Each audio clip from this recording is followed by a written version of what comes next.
Hello, everyone! It is Randy here. The final days of 2024. First of all, thank you for joining me on this incredible journey. I appreciate that you've watched and supported all of my videos. It means a lot to me, truly. It means a lot that you've been joining me on this journey and watching my content. I know that sometimes my content can be very long and long-winded, so I truly appreciate that you've actually taken the time to watch my videos. It's December 28th, almost the end of the year, and almost the start of a new one. Today I'm going to talk about Squid Game, and specifically Squid Game 2, the sequel to the original Squid Game. So first of all, spoiler alert, right? I'm going to talk about the plot, the characters. If you haven't watched Squid Game, go ahead and watch it. Don't watch this. Squid Game is much more interesting than my video about Squid Game. Go watch it. It's on Netflix. Absolutely watch it. It's fantastic. It's such an incredible miniseries on Netflix. Go watch it first and then come back to this video after. But if you've already seen Squid Game and you've already seen the sequel, which is Squid Game 2, then this video may be of use to you. So, quick recap. What is Squid Game? Well, Squid Game is a miniseries set in South Korea about a group of people who are partially coerced and partially voluntarily choose to in this competition. And it's this secret competition in South Korea where the participants are forced to play various games. And these games appear childish at first, and they're based on, I would assume, real kindergarten or grade school games played in Korea. I didn't grow up in Korea, obviously, so I wouldn't be able to confirm or deny. But I would imagine they're based on actually real games played by school children. But there's obviously a darker and more sinister bent to all of this, where if you fail in the games or in that round of games, you are eliminated. And that means you're killed. Groups of masked men with guns, they just literally shoot you and you die.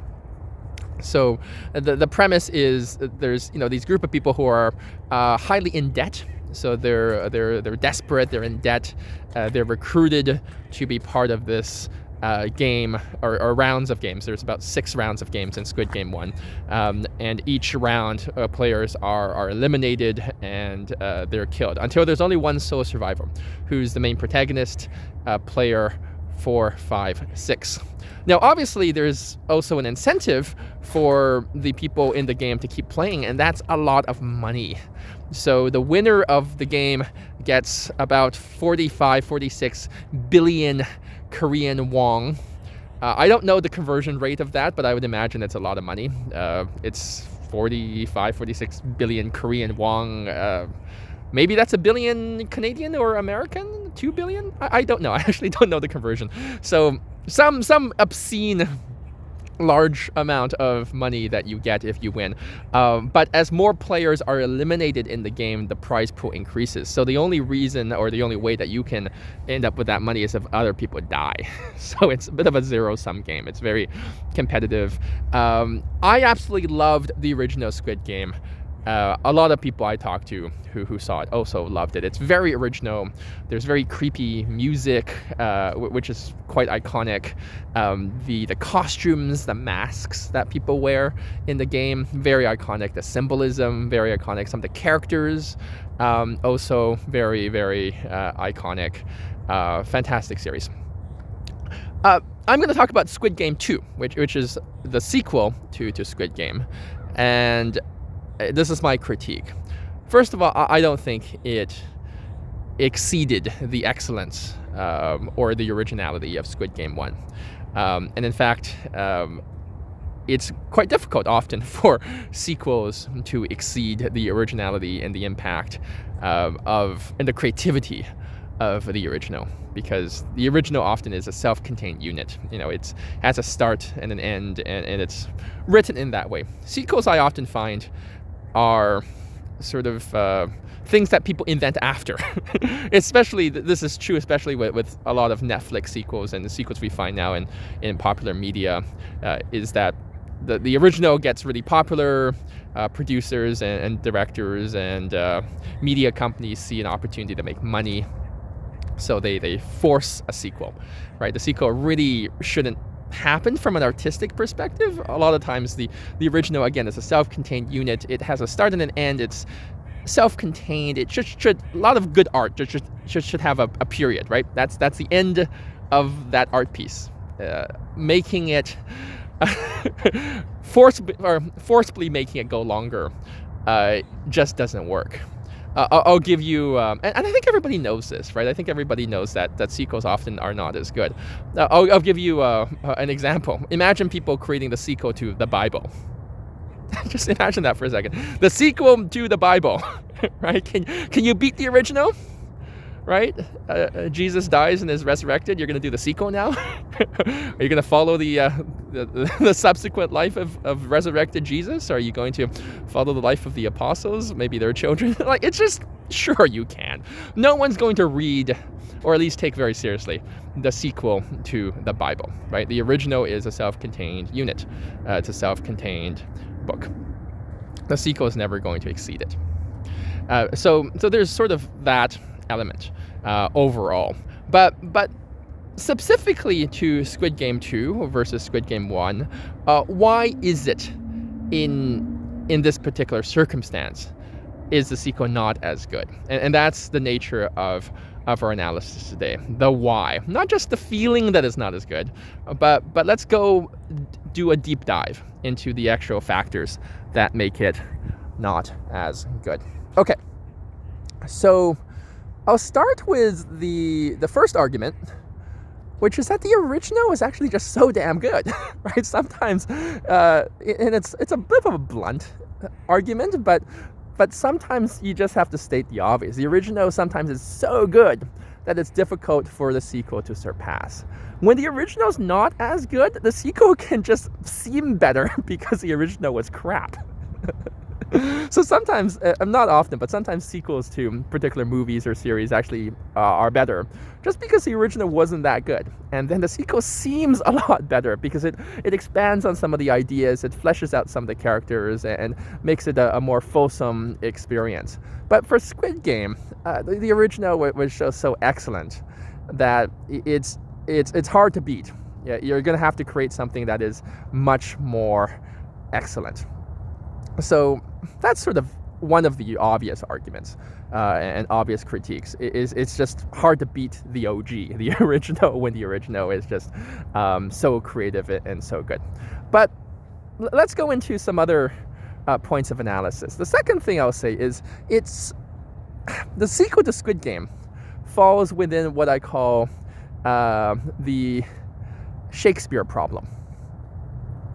What is, and it faces the Shakespeare problem. What is the Shakespeare problem? Well, pause for a second and think about this.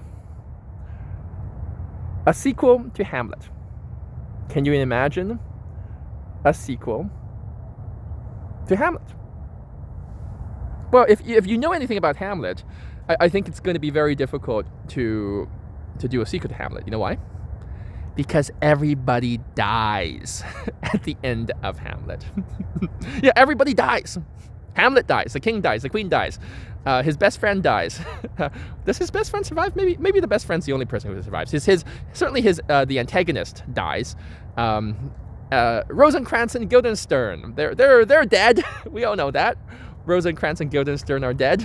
Right? Everybody dies. So that's the Shakespeare problem. The Shakespeare problem is when everybody dies, you lose all the major characters.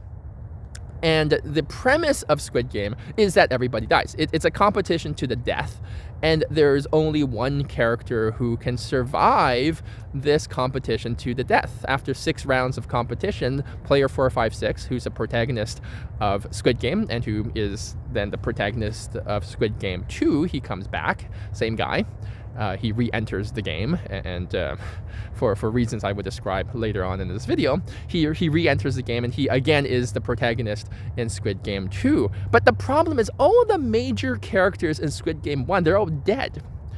So that's problematic. When all the characters that you had feelings for and you related to and you followed for a long time, they can't come back because this is not one of those series where you can bring back the dead. So they're all dead, right? So you're losing a lot of the characters, and as a result, you end up, and this is what happens in Squid Game 2, you end up promoting some of the minor characters from Squid Game 1, and promoting these characters to positions they maybe shouldn't be promoted to. Right, it's like a whole bunch of pawns you have, and you promote them to queens, but maybe they're just not that captivating as characters, and maybe their story arc isn't, or maybe the actors themselves, right, are just not that good. So, or their story arc just isn't as captivating. So you end up promoting minor characters that really were not. Some of them were, but some of them were not that important to Squid Game 1, and they're just artificially promoted for the purposes of, to deal with the Shakespeare problem, right? Because everyone else is dead, so you have to promote these people.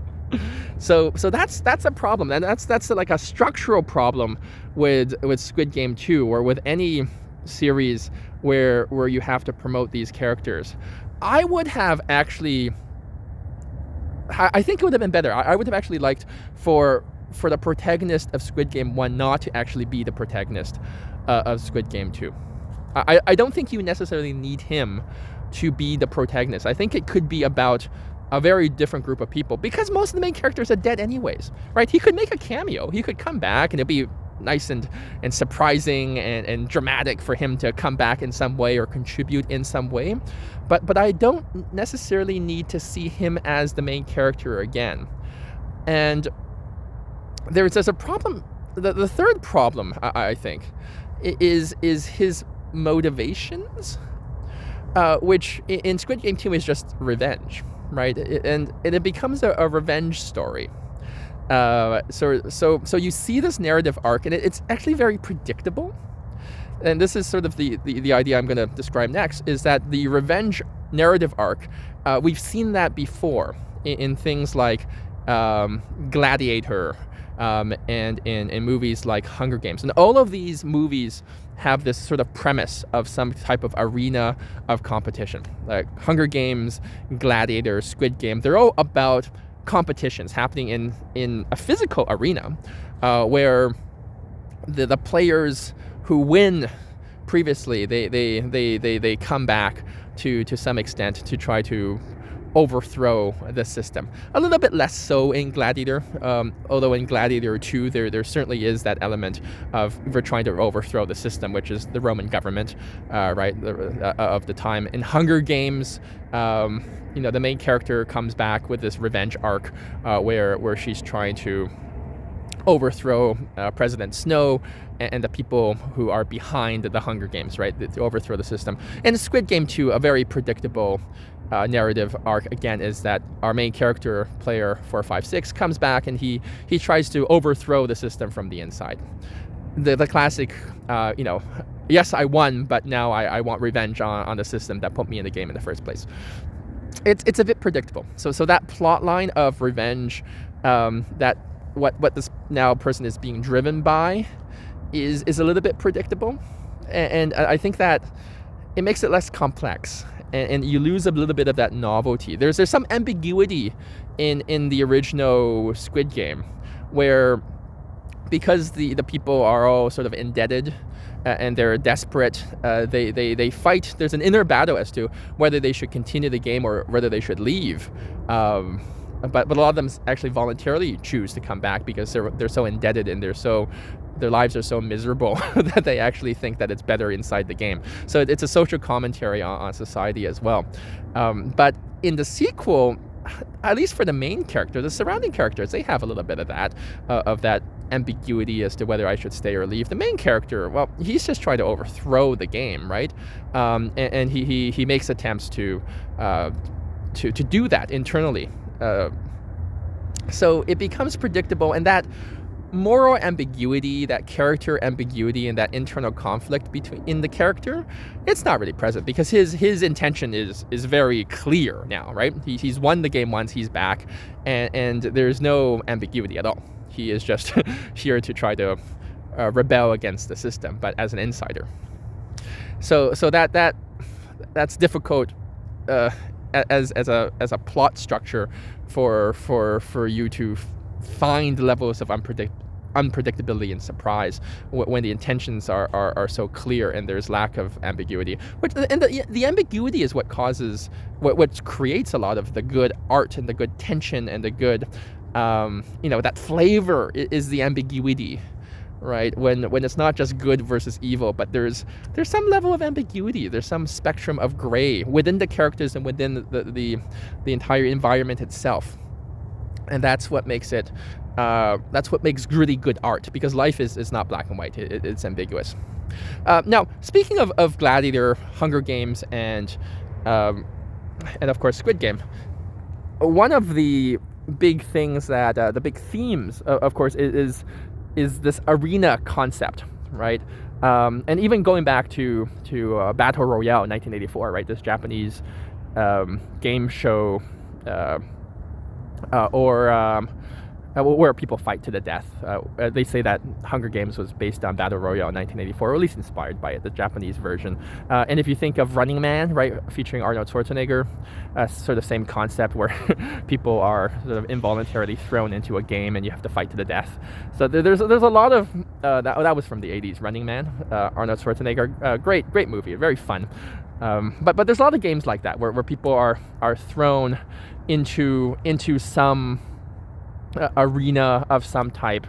The problem with the structure of these types of movies and these types of plots where people are thrown into an arena and where they're forced to fight is that the sequel inevitably has to throw them back into the same arena, don't you think? To make it a consistent series, right? They always tend to go back. If you think about the sequel to Gladiator, in Gladiator 2, they go back to the Colosseum, right? They have to. It's not a different type of movie. They have to. The whole premise is you have to go back to the Colosseum. In the sequel to Hunger Games, they go back to the Hunger Games. They go back to the same arena. Now, obviously, it becomes sort of a best of. In Hunger Games 2, it features sort of the best of all the survivors of the previous games. They come back.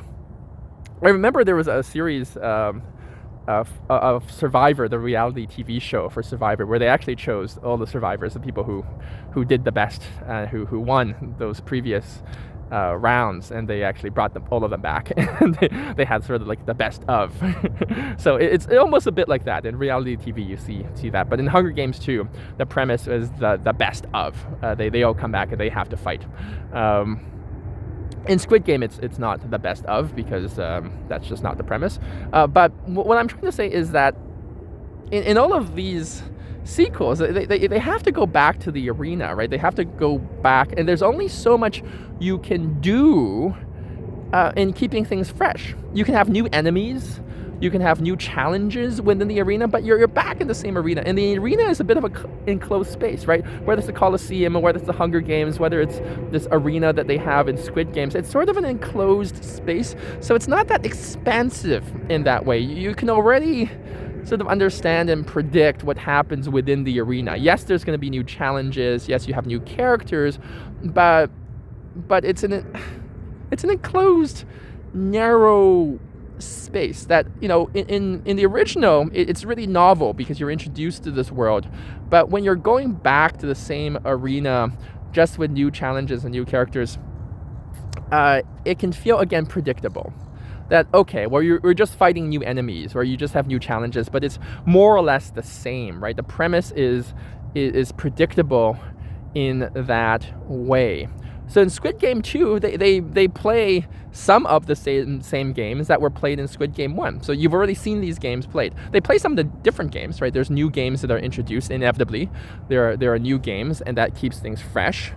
And and new characters are introduced to keep things fresh. There's a trans character who I thought was really fascinating, who was introduced. There's a mother and son character introduced in Squid Game 2.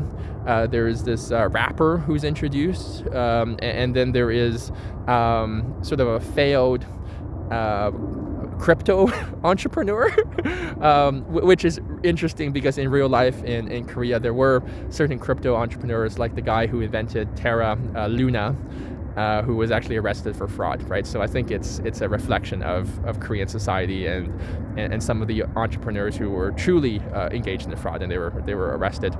So it's funny that they have, or interesting, they have this sort of crypto entrepreneur who is one of the minor characters, or one of the side characters in this Squid Game sequel. But ultimately, you're going back to this arena. You're fighting different people. There are different challenges, but you're sort of stuck in the arena, right? So this is, I think, one of the key challenges of having these sort of game show, game type movies or miniseries is the return to the same place, and that's predictable, and that can be a little bit boring. What I would like to see is perhaps either a different setup or a deeper understanding of the world in which they live, and more world building. By different setup, I mean maybe this doesn't need to be the same island, right? The same place where they had Squid Game 1. This could be somewhere else. At least that will keep things a little bit fresh. You're not going back to exactly the same arena. Maybe this is a different arena. And again, I would prefer completely different characters, not player 4, 5, 6. This could be a different character with different motivations and a different reason why they're there. The general idea is that they still have to fight to the death, and there's death involved in playing games, but they could be completely different games, different motivations, just a bit of a fresh start, and doesn't have to be the same arena, right? It could be a different arena with different challenges, different ideas. I think that would be really interesting, right? So just hypothetically, imagine a different Squid Game happening in Busan rather than Seoul, right, in South Korea. Completely different characters, and maybe they're not necessarily motivated by debt in this version. They're motivated maybe partially by something else, and maybe some of them are volunteers for different reasons. And the games are completely different, right? They're unpredictable. They don't necessarily follow the same pattern as the previous Squid Game 1. I think that would keep things really fresh. I think if you had sort of a different setup where you follow some of the flavor of Squid Game 1, and the music could still be the same, and the guys in masks, they could make appearances again, but it's a completely different group of people, different motivations, different challenges, right? So keep things a little bit, keep you on your toes, right? So that's one way of doing it, sort of doing it not the same arena, but different people, different arena, different challenges. The other way of doing it, I think, is a world building. And I think something like John Wick, right? The John Wick series does a really good job. And Stranger Things, I think that series on Netflix does a really good job. In the sequels, it's world building. You have a better understanding of the bigger world that these people live in, because they don't live in our world, they live in their own world, right? It's a parallel reality. John Wick does a great job of that. In the sequels to John Wick, you sort of understand the history of the Intercontinental Hotel. You understand this sort of gold coin system a little bit better, this sort of assassin ideology, and these groups of people who form the High Table, and this sort of brotherhood government. You understand that in the society, basically every person is an assassin, and that's this sort of parallel society that they live in. That's a mirror of our society in a way, but isn't our society, right? It happens in the John Wick world. It looks like our world to an extent, but it isn't our world. I think something like that for Squid Game 2 would be really fascinating. Like, imagine there are multiple games happening in Korea and in other places in the world. That this is actually just how things are done in this parallel universe, right? This is not our universe where there happens to be one Squid Game. This is where like there are multiple Squid Games happening in multiple places in this world, and this is maybe how problems are solved, or this is what that society looks like. And in Squid Game 2, you have a deeper expansion of that world itself. And the world, it can be more expansive, right? Maybe the Korean government actually is hosting these Squid Games. And that this is just the way that they deal with certain political issues or social unrest, right? Maybe there's like a bigger world. The Squid Game 1 is just an introduction to a small slice of this world, but Squid Game 2 introduces you to a much more expansive world where there's other quirks to this parallel universe that they live in. Not just one secret competition, but maybe their entire society in this parallel universe is built on this type of gamification, and that this is the way that they resolve conflicts, and this is the way that they do certain things. And you're introduced to that bigger world, right? A more expansive, more built up world. That the Squid Game that you saw in Squid Game 1 was just actually a microcosm of an expanded world. And John Wick, I think, does a really good job of that. As you go into the John Wick world, you understand, like, everyone's an assassin, right? Everyone has a gun. The violin player has a gun. Like, everybody has a cell phone. Everybody's shooting each other. But that's the world they live in. Like, it's normalized in that world where everybody seems to be a martial arts expert. They all use gold coins. They have their own language. They have their own code of conduct. They have their own history. They have their own grievances. They have their own way of doing things. And that's just a parallel society, right? So I think we could really expand on Squid Game as an expansive world, not just this one game, but the society is based on it. Now, let's talk about characters as well. So far, we're talking about plot, but I feel that, again, most good art is driven by meaningful and relatable characters and the conflicts of those characters. Squid Game 2 tries to certainly introduce certain conflicts and certain dynamics. Again, I mentioned that they introduced a trans character, a mother and daughter, a rapper, a crypto entrepreneur. But I don't think there's actually enough background on these characters and why they're there. There's some like cursory preliminary introduction to some of these characters as to why they're in the game in the first place, but we don't get any real background information, and unfortunately some of them just end up dying before you even understand them more. I think one series that does a really good job of sort of looking into the background of characters is Orange is the New Black, where like as the present is happening, there's all of these flashbacks into the past, and everyone's in jail, but you begin to understand why everyone is in jail. So it goes back and forth between present and past very smoothly, where something's happening in the present, and then there's a flashback to one of the characters, and there's something they did or something about their life, and it's maybe not immediately relevant, and then it flashes back to the present, and it flashes back into the past.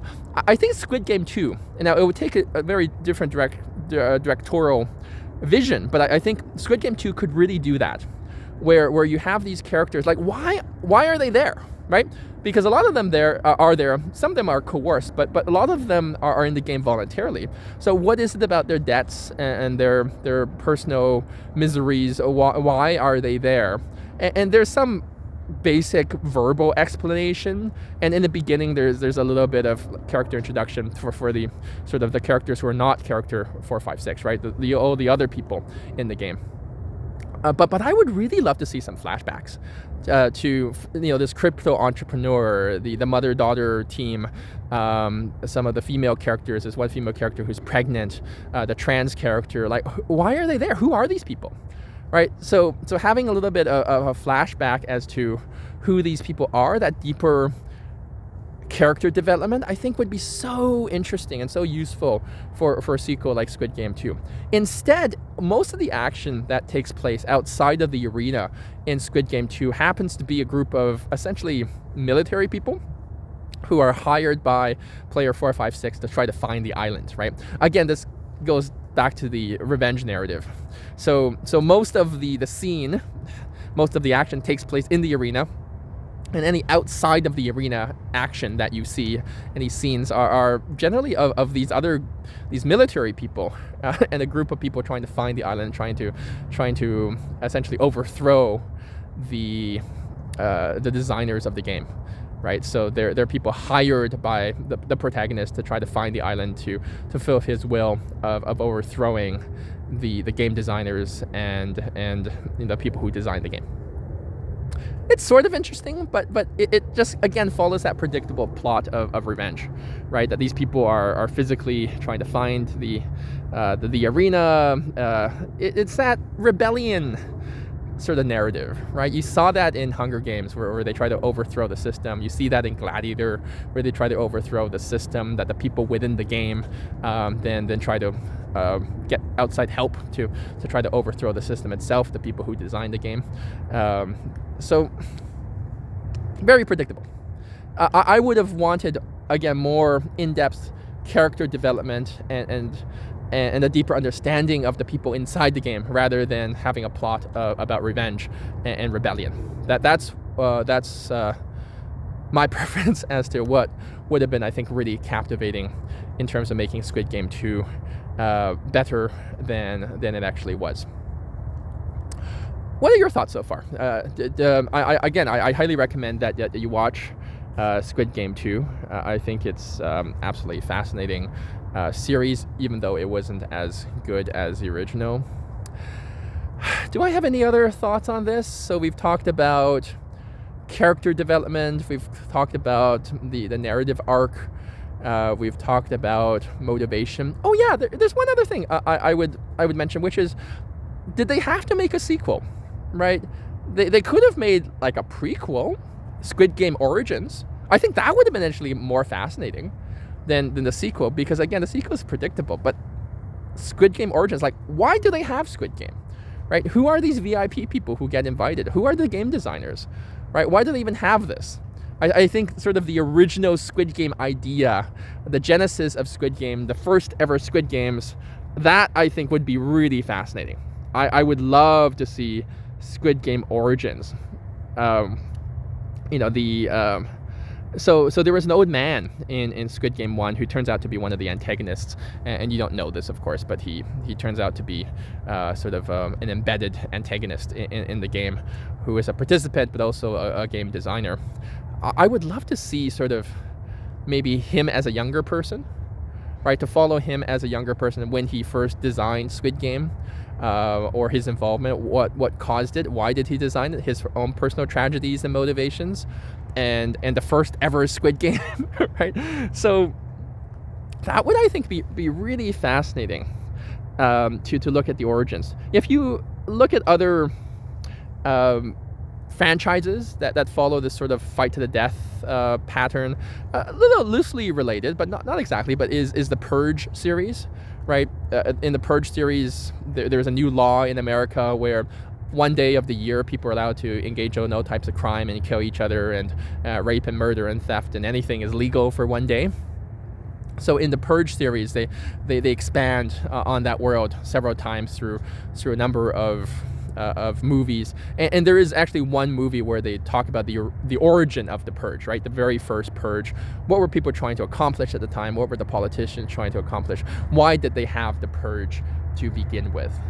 That is one of the original sort of Purge origins, right? I think it was called the first Purge. I don't know I don't remember the exact name of the movie, but it was the origin of the Purge, which I thought was really fascinating. The political motivations and the reasons behind why it developed in the first place.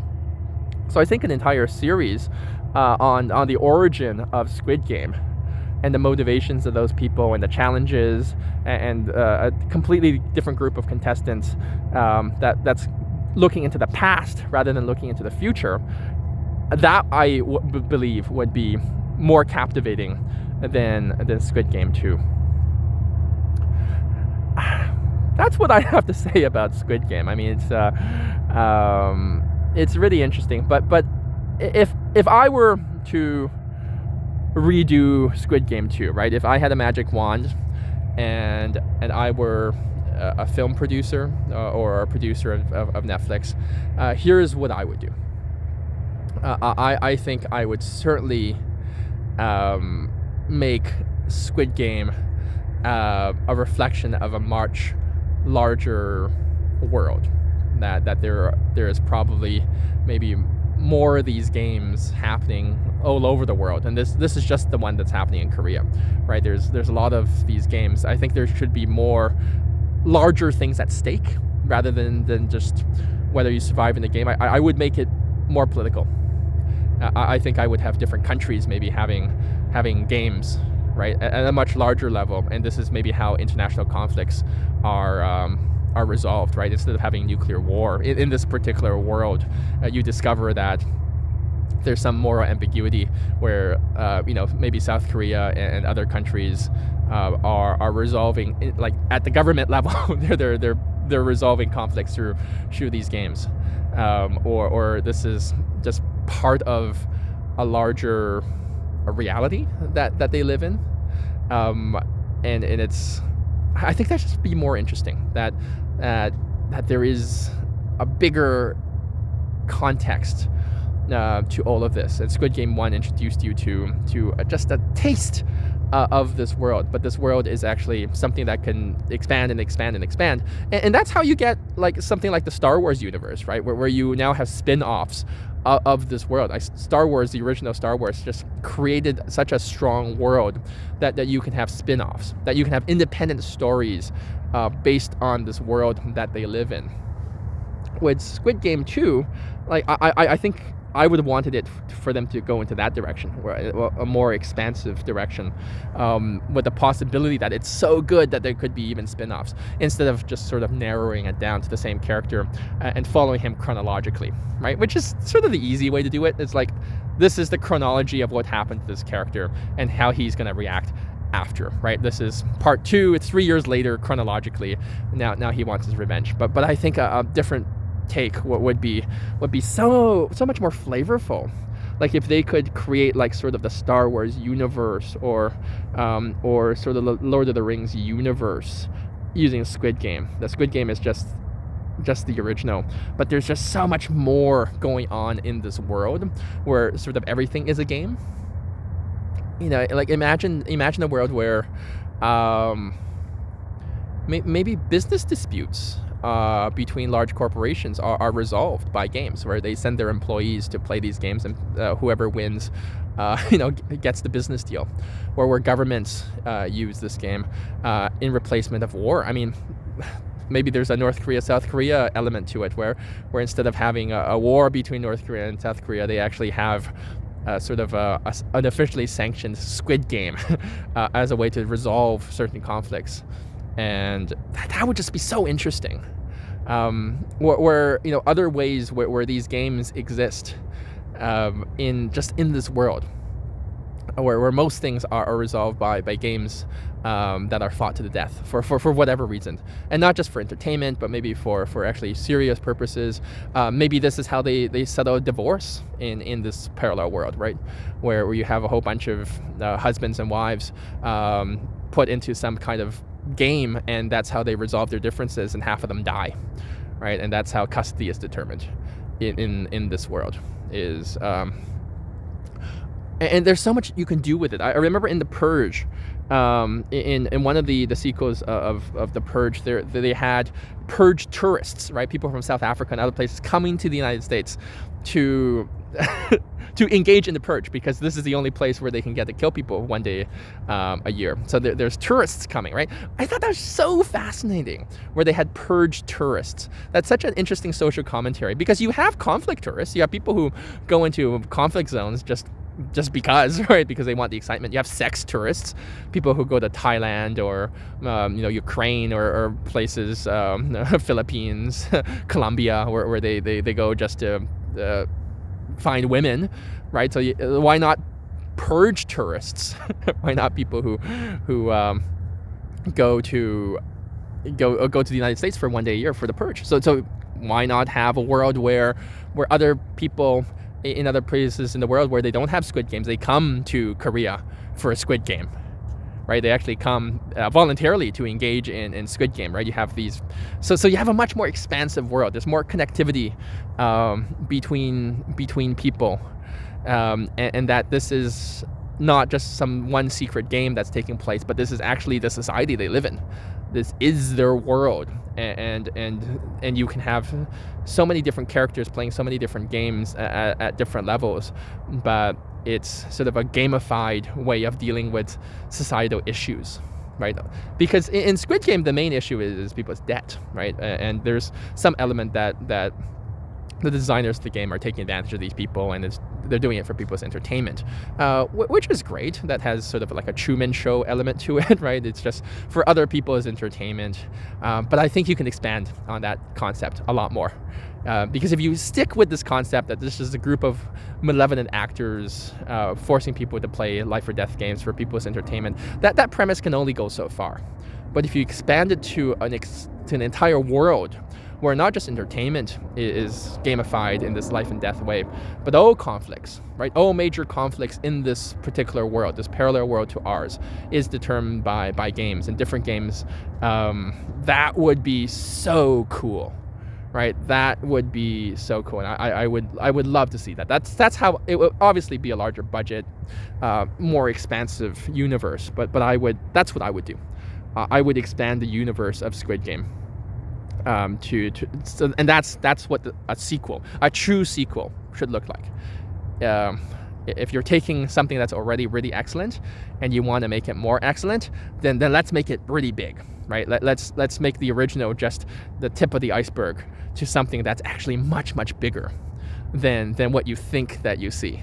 Right, and that's how you create real franchises like Star Wars, Lord of the Rings, the Harry Potter spin-offs. Like the world can be expanded again and again and again with new characters, and because the world itself is so rich that you can focus on one element of that world and create a mini-series.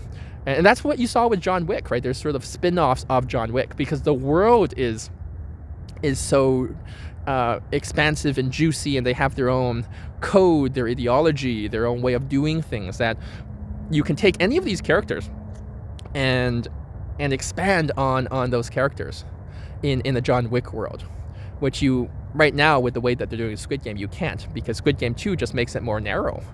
It doesn't make it more expansive. So those are my thoughts, right, on creating a sequel to Squid Game. Squid Game 2 by Randy would be the start of a big franchise.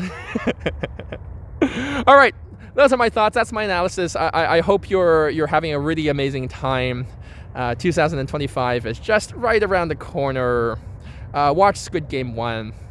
Arguable whether you should watch Squid Game 2, but you should definitely watch Squid Game 1. It's fantastic. Go watch it. Go entertain yourselves. Are you not entertained? Are you not entertained? It's a quote from Gladiator. Okay, so entertain yourselves. Make yourself better. Enjoy life. Talk to you soon. Bye-bye.